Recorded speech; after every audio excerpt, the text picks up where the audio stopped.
चंचलगुड़ा नई रोड पर मौजूद एक फ्रिज गोडाउन में अचानक आग भड़क उठी, जिसके सबब कई फ्रिज जलकर खाकसर हो गए।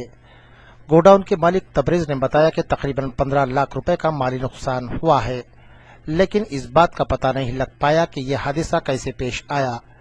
तबरेज ने बताया कि मलकपेट फायर सर्विसेज, जो कि करीब में मौजूद है, इत्तला देने के बावजूद भी कोई फायर इंजन नहीं पहुंचा। काफी देर बाद मुगलपुरा फायर स्टेशन से एक गाड़ी भेजी गई, जो कि ताखीर से पहुंची, जिसके सबब ज्यादा नुकसान हुआ।